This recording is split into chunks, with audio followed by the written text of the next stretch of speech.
Academician Pao-Kuan Wang from Academia Sinica. He is a leading scholar in climate science and winner of the European Nikola Docek Awards. Today, he will give us a keynote speech on the nature of Earth's climate system and the impact of aerosol. Let's warmly welcome Academician Wang.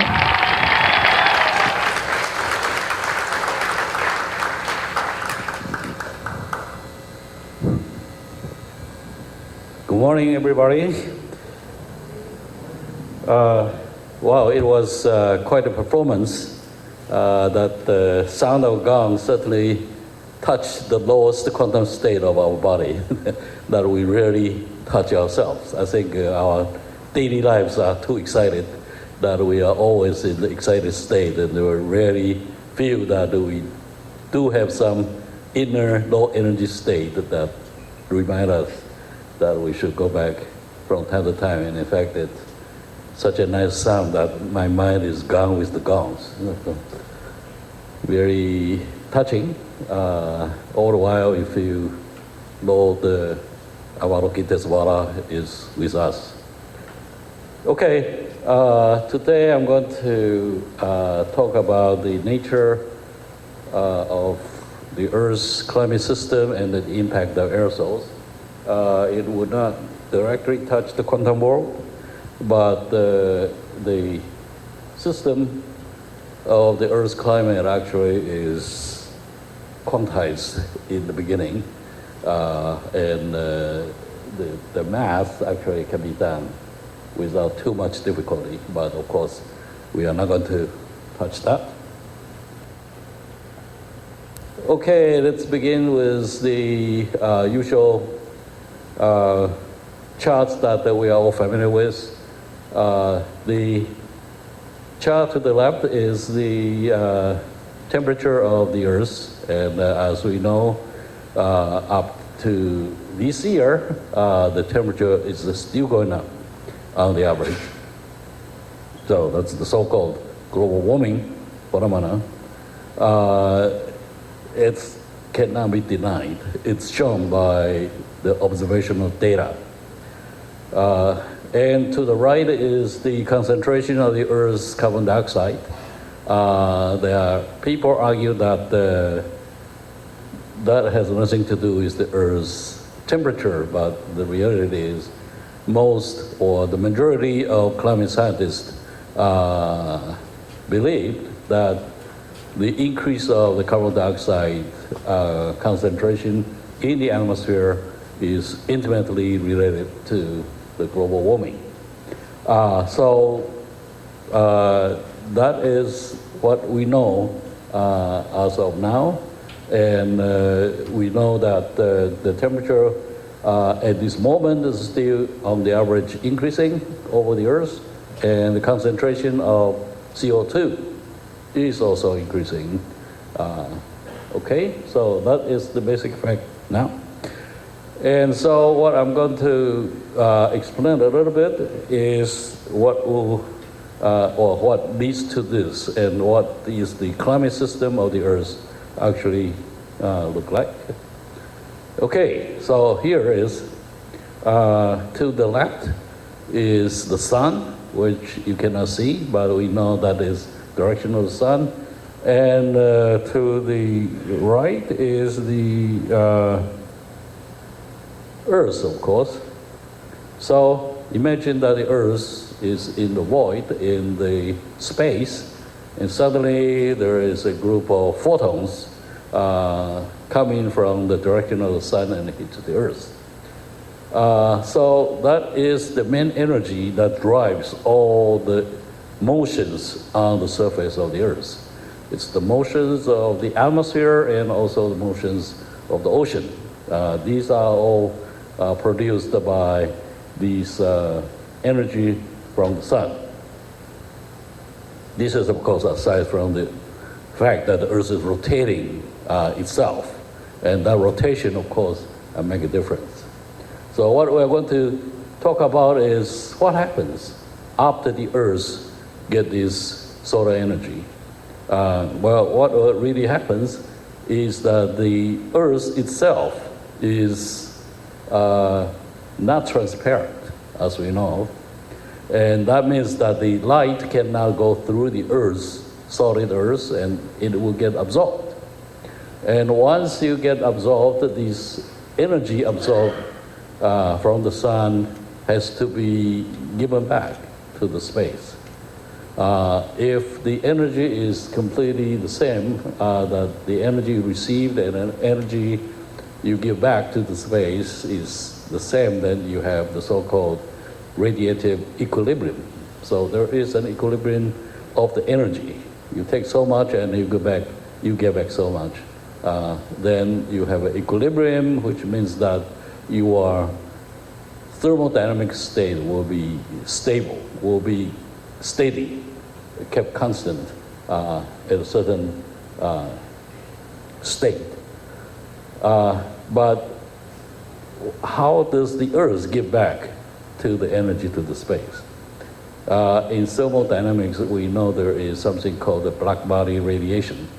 And the black body radiation, of course, is something that is well explained by Max Planck, which was the beginning of the so-called quantum physics. And later you have Heisenberg and Schrödinger, who basically designed a quantum mechanical system to use the mechanics to explain all these quantum phenomena. So there is a quantum origin, because this black body radiation is actually quantum itself.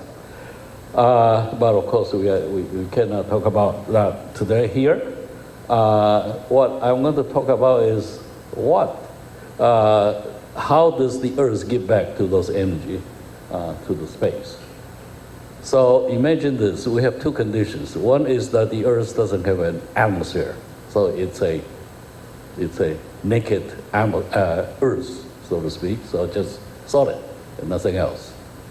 We can easily calculate what will be the temperature of this naked Earth, because we know the distance of the Earth from the sun, we know the solar luminosity at the distance of the Earth, so we know the total energy received by the Earth. And in order to get equilibrium, the Earth has to give back the same amount of energy to the space. So by this, we can use the laws of thermodynamics to calculate what will be the temperature of the Earth's surface. And when we do such a calculation, it turned out to be, it should be minus 18 degrees C. But we all know that the Earth's mean surface now is slightly higher than 15 degrees C. So there is a difference between the theoretical naked Earth's temperature minus 18 and 15 degrees C. That's a difference of 33 degrees C. So what happened? Why is the Earth's surface warmer than the so-called the naked Earth? Well, the main reason is because we do have an atmosphere. So atmosphere makes all the difference. So one more deeper question is, what in the atmosphere makes the difference? Well, that is because we have the so-called greenhouse gases in the atmosphere.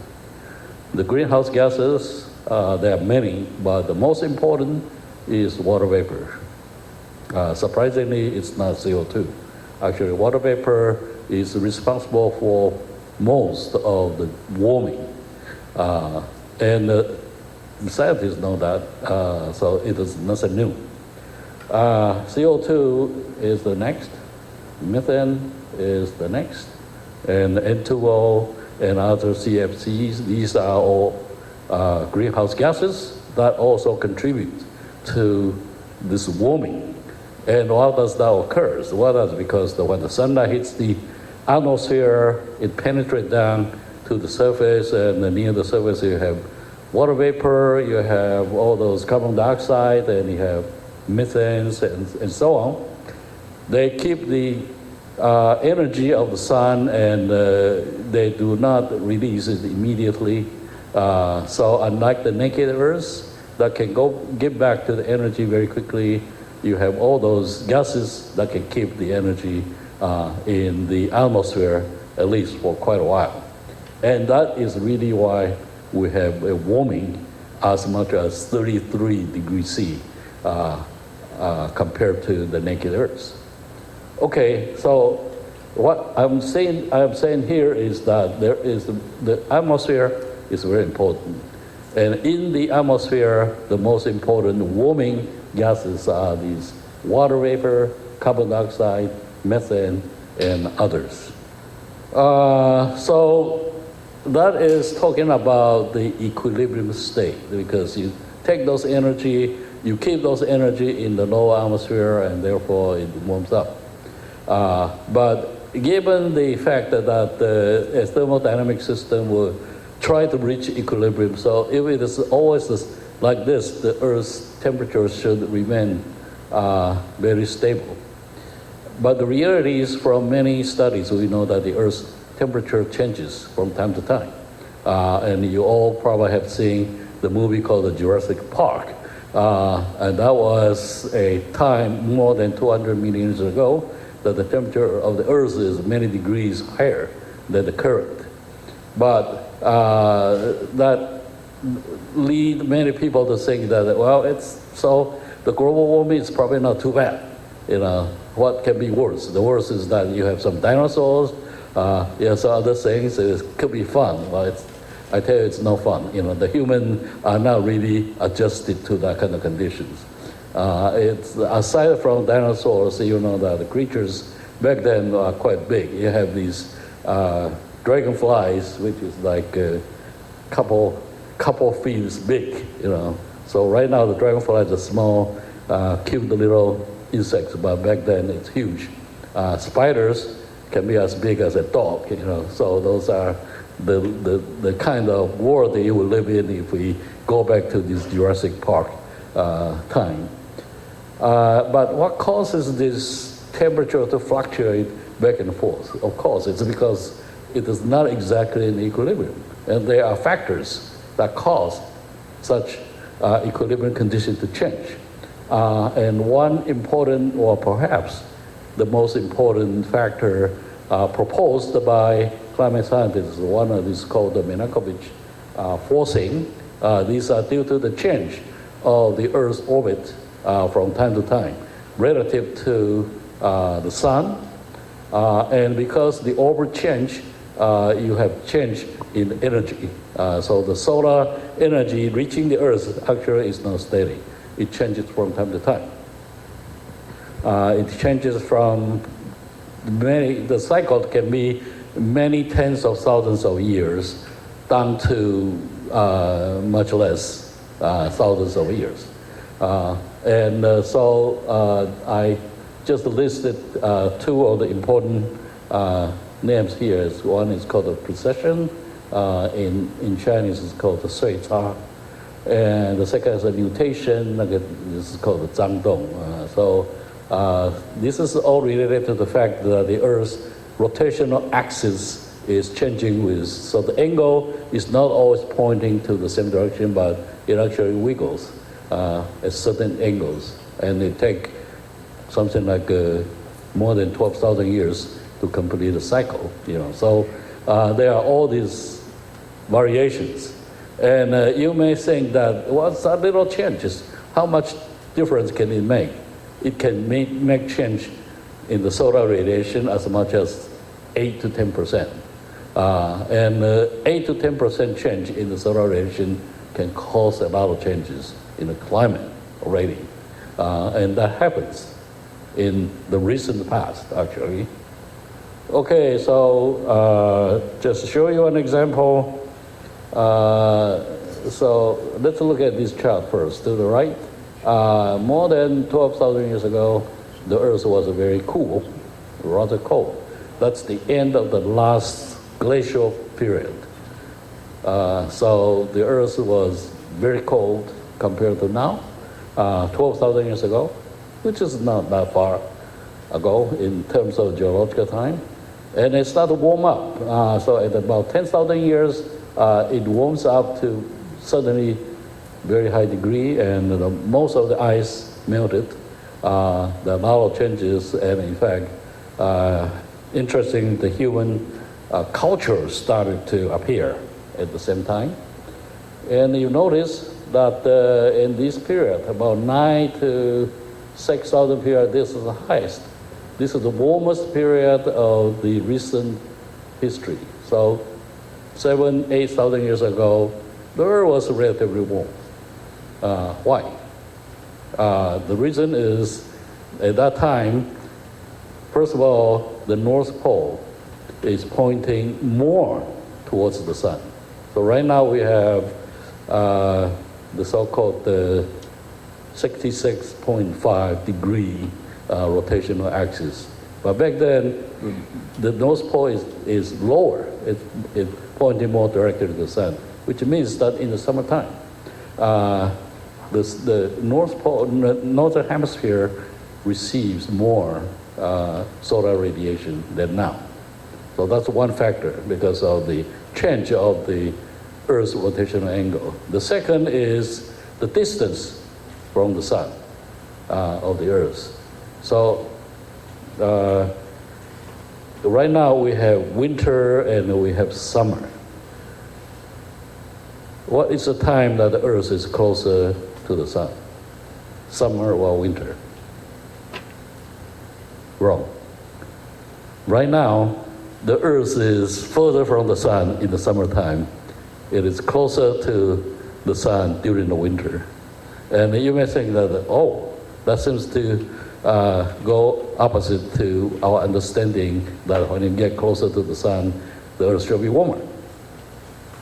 In general, in physics, yes, that's true. But currently, the reason we feel that it's warmer in the summer is because the solar angle is more vertical in the summertime.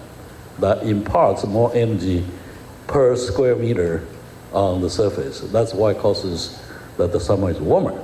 But in distance-wise, the Earth actually is further from the sun at present. It is just the opposite about 8,000 years ago.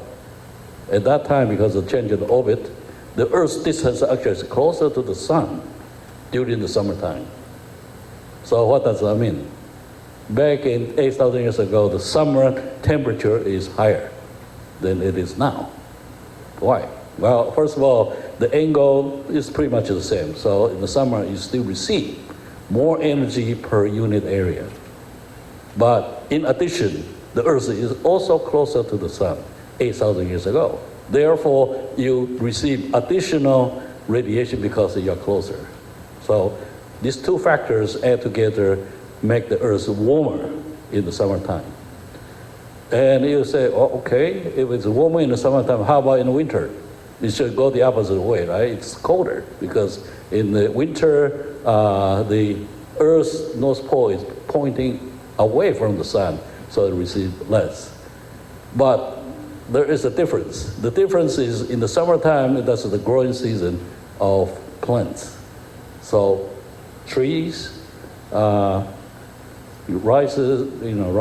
or wheat or whatever, that was growing in the so-called growing season, that's the summertime, mostly.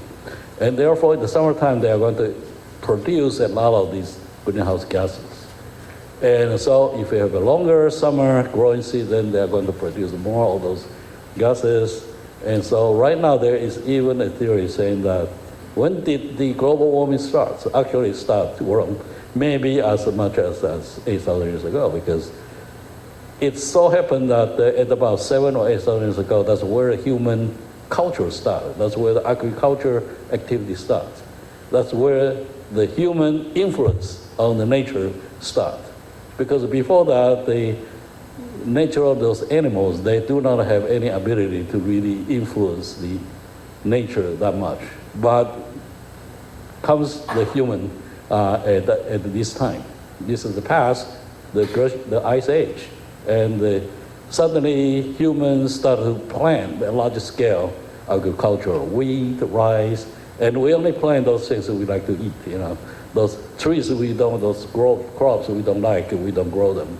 And those we like, we grow them in a large amount, and that produces CO2, that produces a lot of methane, that produces a lot of things.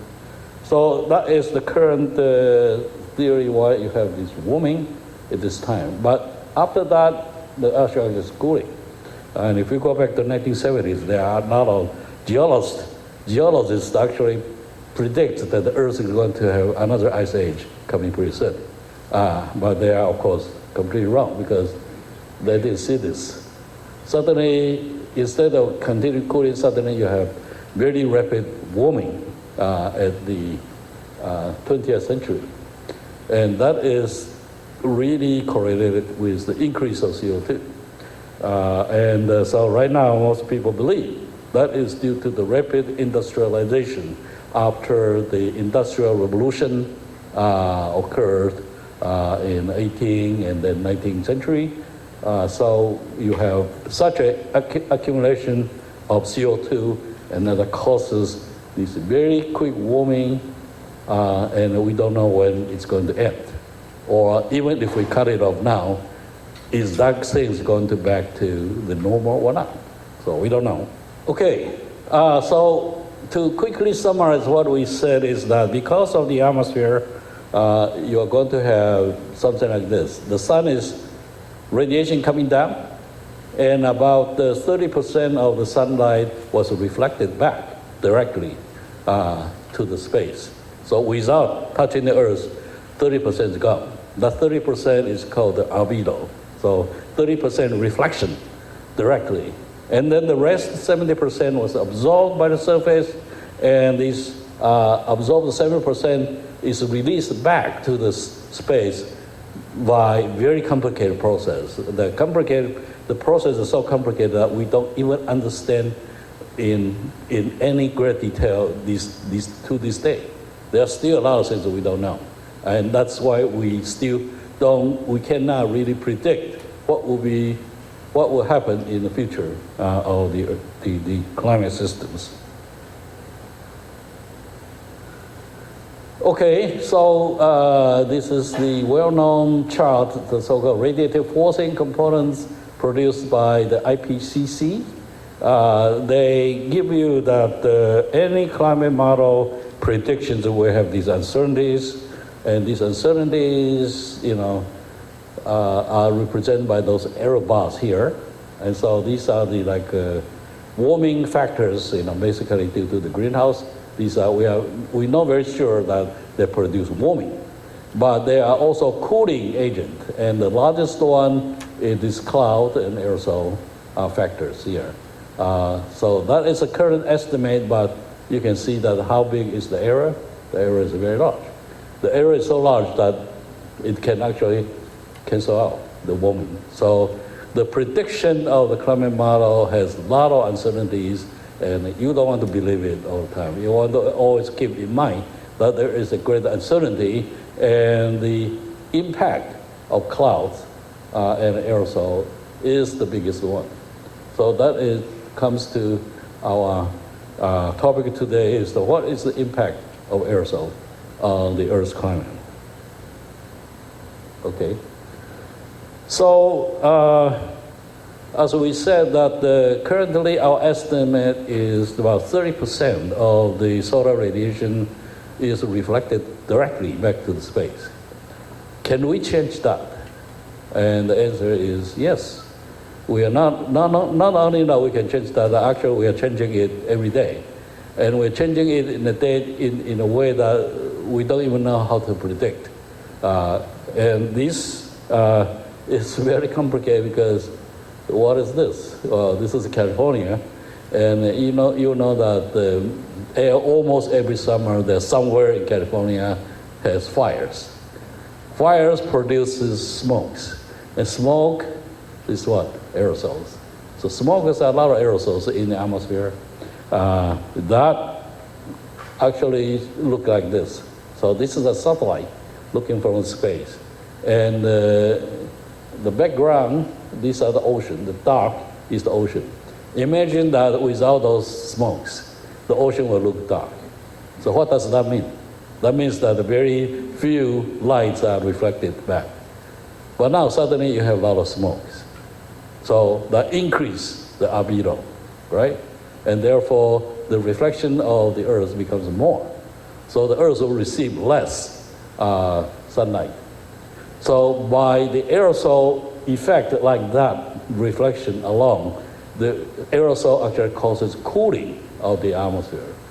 So there is actually one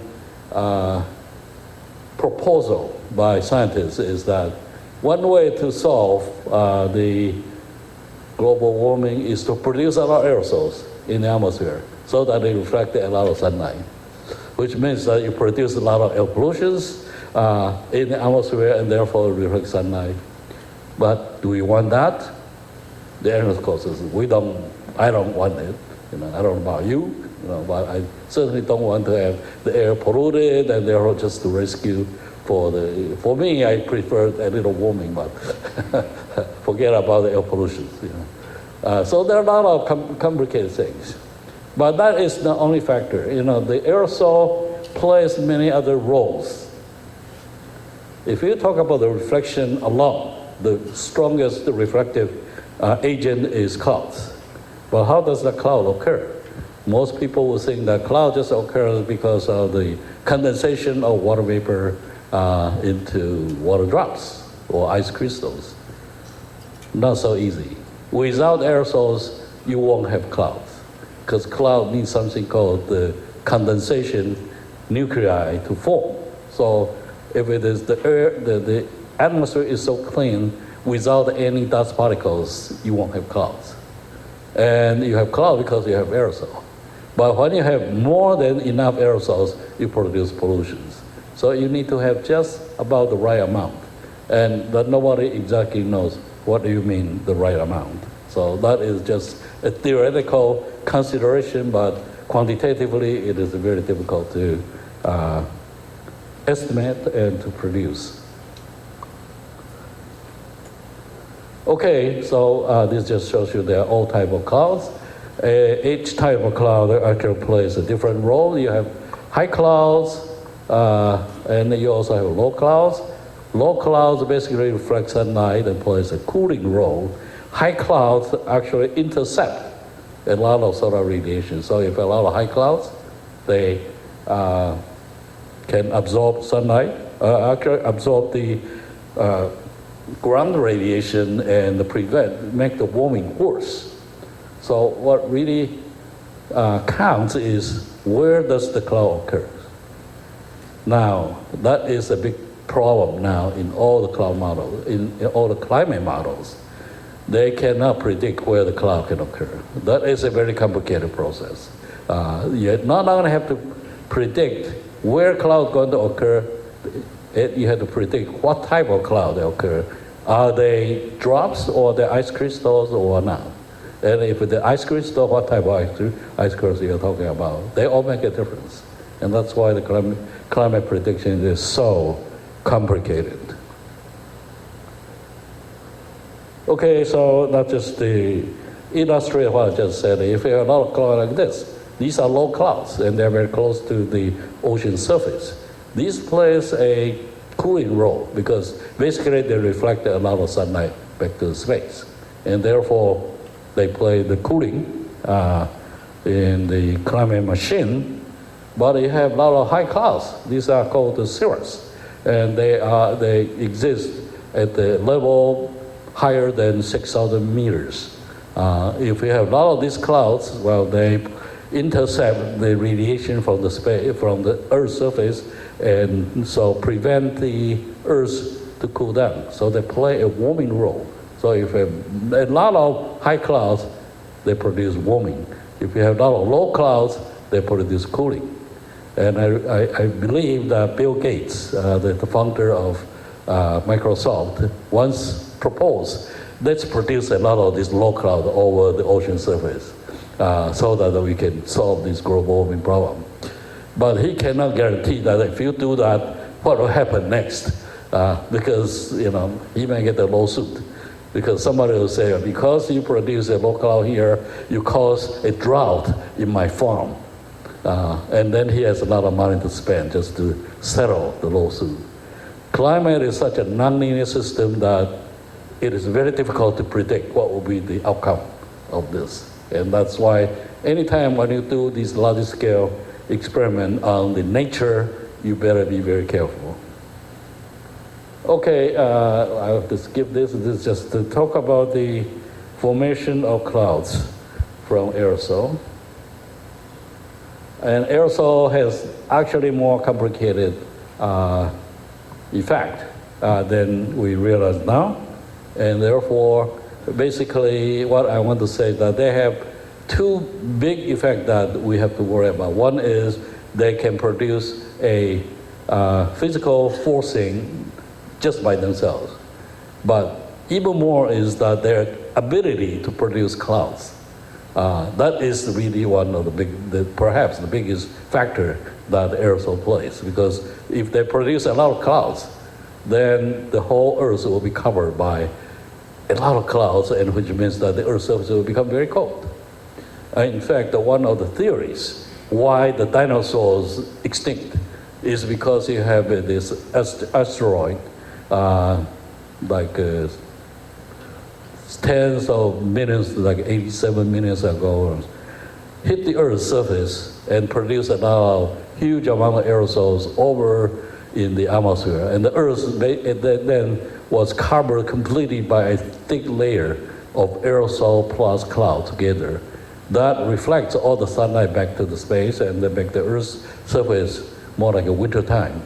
And all those dinosaurs, they get used to this nice summer warmth, suddenly faced all those cold winter conditions, and all of them died out, you know.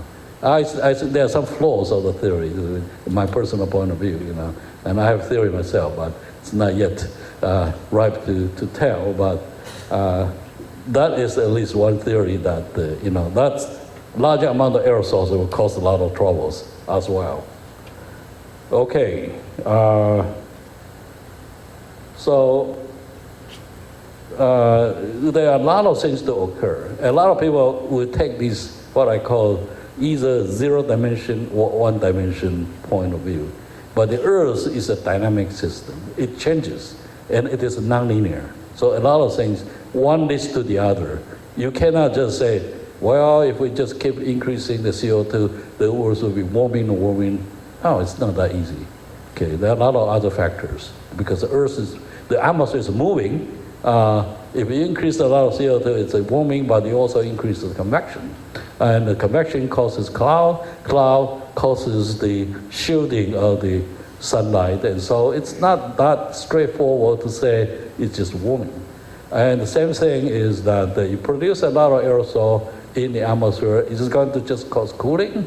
We're not sure, because aerosol causes cloud, and cloud is a dynamic system itself. So it changes with time, it responds with the other external forcings. And therefore, one of the study done a few decades ago by Frostman and Mobrock, and you can see that there is that even if you input a lot of aerosol in the atmosphere, you can produce clouds, and cloud can react to those aerosol systems that if you run the model in about a month, the whole thing go back to equilibrium. Okay, so right now what we don't know is that suppose we all of a sudden increase the CO2 amount to such an amount, would the Earth ever go back to equilibrium? And the answer is we don't know, because no model can make such a good prediction yet. And on top of that, there is one problem. As I said in the beginning, we say water vapor is the most important warming.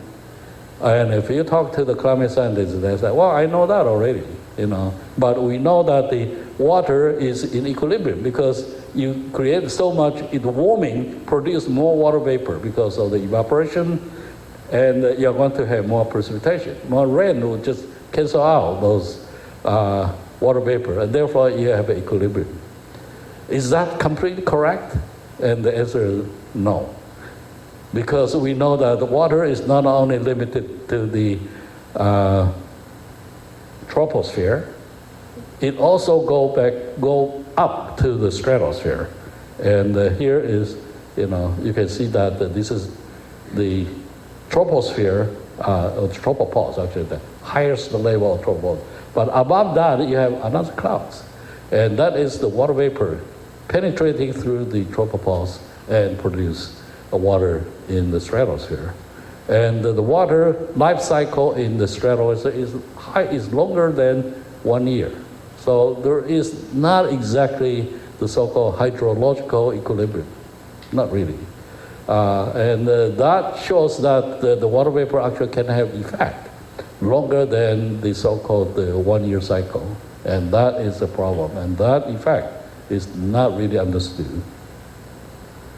And on top of that, got back to the human dimension. Who produced the air pollution? Human. And if you look at these satellite images, okay, so Taiwan is somewhere here. This is Taiwan. And you can carefully look at this. India, and this is like Thailand, Vietnam, and Laos, those Indochina countries. This is in the springtime, and the satellite image shows that it's a huge amount of air pollution in the Indian subcontinent and also Southeast Asia. All those aerosols are human produced.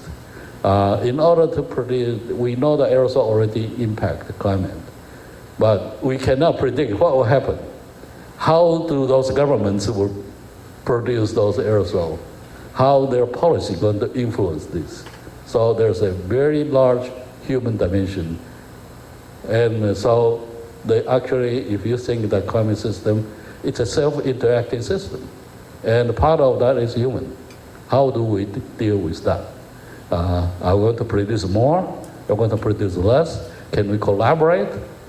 I think that's very difficult. Okay, and actually, in 2018, in order to understand more about the air pollution, we invited the University of Bremen team to fly the European, this is actually a German aircraft called HALO. They flew to Taiwan and took samples. It turned out that before that, nobody ever took any air samples of the pollutions in Taiwan.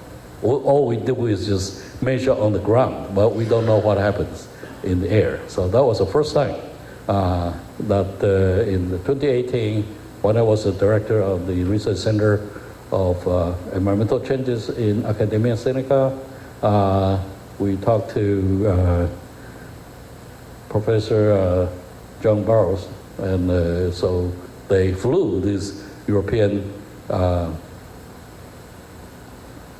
aircraft to Taiwan. It was loaded with equipment and to make it measurement. So that was the first, and I think this is one good way to start the real research. Okay, so that is the impact of aerosol. Thank you very much.